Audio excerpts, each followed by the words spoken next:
What's up guys? This is Koro. Welcome to my channel. Nag-share ako ng opinions ko, experiences at iba pa na related sa crypto, NFT or Web3 projects.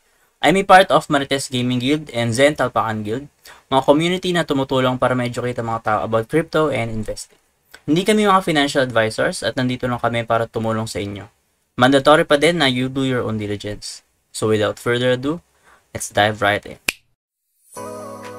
Hello guys, what's up? Welcome back dito sa ating channel. Koro NFT nga pala, and for today ang video natin is all about Omniverse. So bibigyan ko lang kayo ng update kung kamusta na ba yung mismong project nila kasi malapit na yung token launch nila mismo and right now ongoing yung kanilang pre-sale. And by the way guys, towards the end of this video, ipapakita ko sa inyo kung sino yung mga nanalo sa ating giveaway dito kay Omniverse ng tatlong NFT. So tatlong winners natin and tigi-tigi sang NFT sila. So first off guys, yung kanilang minting. So ongoing pa yung mismong kanilang event na kapag nag-mint ka ng isang hero is may isa ka pang makukuha. So parang buy one take one yung nangyari, no? And right now ang presyo ng kanilang minting is 0.15 BNB. Pero as far as I know, kapag na-release na yung mismong token nila, which is yung Omniverse token, ito yun, which is on pre-sale right now, is mapapalitan na to ng mismong Omniverse token yung minting. And once na ma-reach na natin yung 1,000 na mint na NFT, is tataas yung presyo and at the same time, mawala na yung parang buy one take one nila na promo. And guys, as you can see, ito nga, meron tayong dalawang NFT, which is dalawang hero. Tapos, ang nakuha ko is buti na lang Orc. So, Orc, if hindi nyo alam, is para siyang tier 3 or parang rare 3 siya, no? So, yung una natin is yung human. So, pinakamababang rarity yun.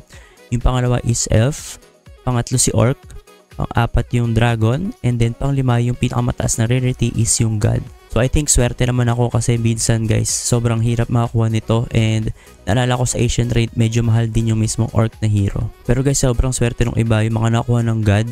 And yun nga, isa dun sa mga nakuha ng god is kaguild natin, si Tito Zid. So, congratulations, no? So, siguro paldo to kapag kalumbas yung mismong game mode nila. So, speaking of game mode, yung mismong game nila is lalabas this February. So, I think ang target nila is before Chinese New Year. So, yung AMA kasi last time di ako naka-attend pero nakibalita lang ako sa iba. So, yun nga yung mga nabalitaan ko. Yung lalabas na game mode nila is dalawa lang muna. So, sa white paper kasi nila guys, ipakita ko lang sa inyo. So, sa white paper nila, meron tayong 4 na game mode. So, solo fight, how far can you go, reinforcement, and I'm the best. And based doon sa last AMA nila, ang lalabas lang daw ditong February or this February is itong solo fight muna and yung how far can you go. So, yung reinforcement, ito yung parang game mode dati sa Asian trade and ang kailangan mo dito is 1 hero and 3 warriors. So, dati 5, so nabawasan na 3 warriors na lang. So, mas maganda to kasi medyo mas maliit yung entry fee natin or entry price. Pero bago yun, mag-focus muna tayo dito kay solo fight and how far can you go since ito yung dalawang game mode na lalabas. And kailangan lang nito is isang hero. So, sa solo fight, yun nga, isang hero lang kailangan mo. Tapos, pa-fight ka ng isang demon.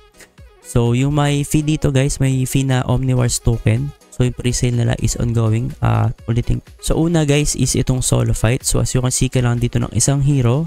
Tapos, meron daw skill na random regenerated dun sa mismong hero mo na yun.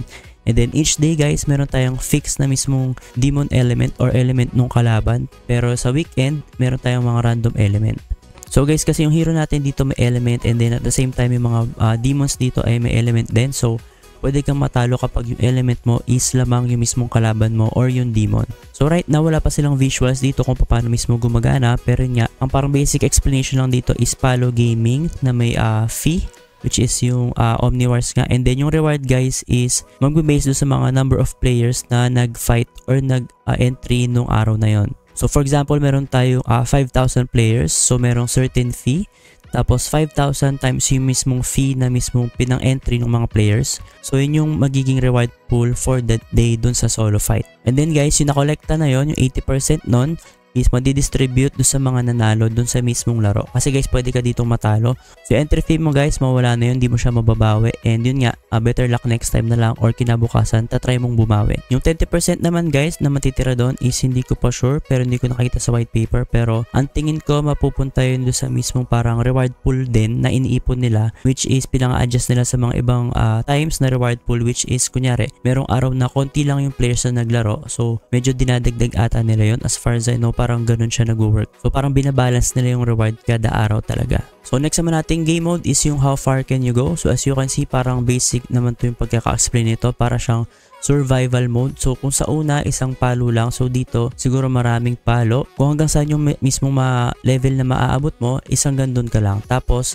yung mga reward or yung mga fee na accumulate is parang katulad dun sa solo fight, i-distribute dun sa mga winners. Pero this time, first place, second place, and third place lang yung maghati-hati doon sa mismong mga rewards. And then guys, as you can see, nandito pala yung mismong levels. So 10 levels. So hindi ko inaasahan na sobrang dali niyan. I think 1 to 4 levels lang is sobrang hirap na. Kasi guys, tingin ko yung 10th level is maabot mo lang siya kapag may equipment ka na. So guys, yung equipment nga pala nila, hindi ko pa sure kung lalabas siya. So hindi ko siya nabalitaan sa ama. Pero I think hindi siya binanggit sa AMA kasi hindi siya nabanggit ng ibang mga nakausap ko nung time na nakibalita ako kung ano yung nangyari doon sa mismong AMA. Pero guys, if ever gusto nyo mismo pakinggan yung AMA nila, which is around mga 30 minutes lang naman, nandun yung sa kanilang Telegram and sa Discord. So hanapin nyo na lang. Yun nga guys, bago tayo mag-proceed sa mga winners na ating NFT na giveaway, so papakita ko sa inyo yung pre-sale nila right now. So as you can see, for whitelisted lang to, and right now meron na siyang 68 BNB and ang hard cap niya is 300 BNB. So guys, as you can see, ang binili ko dito is 1 BNB, pero hindi ako solo dyan, so may mga kahati ako dyan. Pero I'm not sure kung magdadagdag ako, so pinapakiramdaman ko pa siya. So if ever gusto nyo sumali dito, abang-abang lang kayo. Hindi ko kasi sure, baka mag-open sila sa public, so abangan nyo sa kanilang Telegram channel. Tapos yung token launch guys is sa 22, which is yung araw din na mag-end yung kanilang pre-sale. And for the last part guys, ito yung naantay nyo,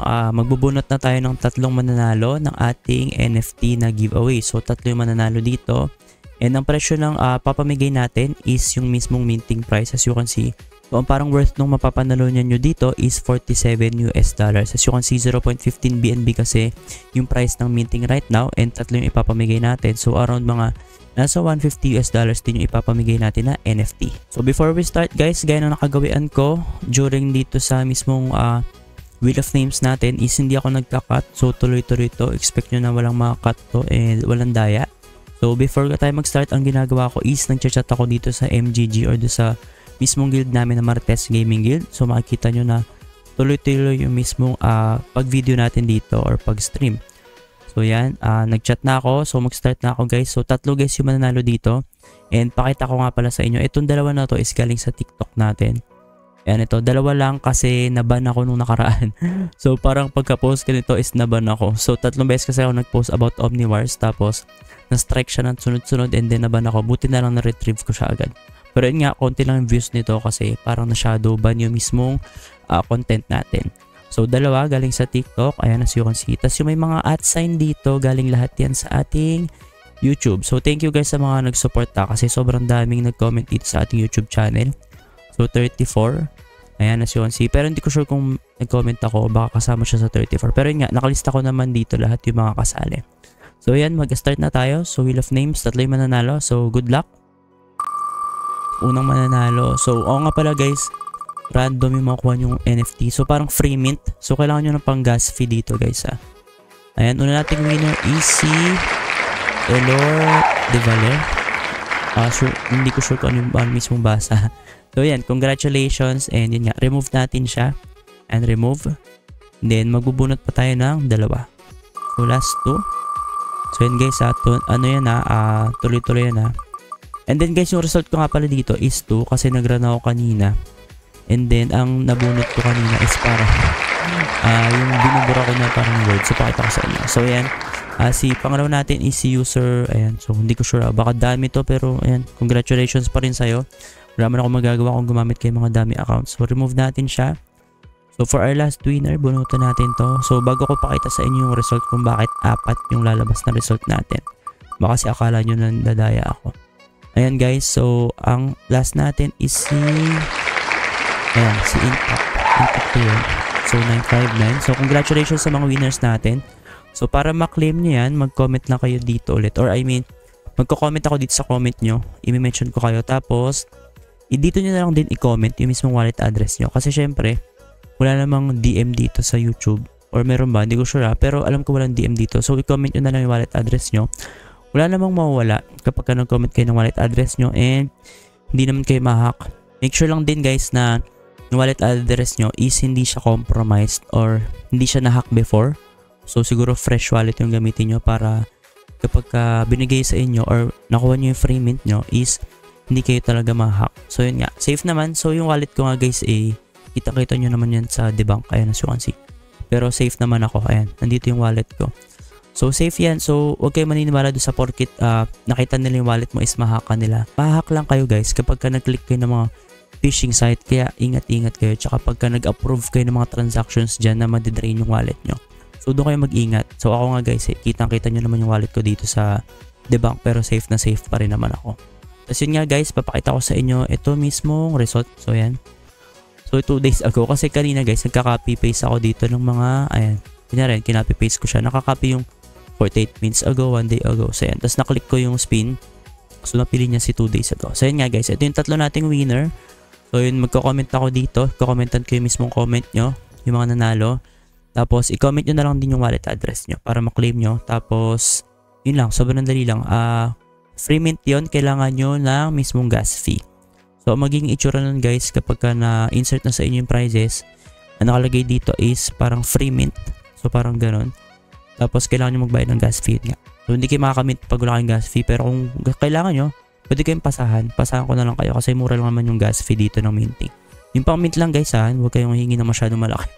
So yun nga, congratulations ulit sa mga nanalo. Tapos if ever gusto nyong magtanong-tanong sa akin, pwede kayong mag-comment dito sa comment section, or di kaya pwede rin kayong mag-contact sa akin through Facebook and TikTok.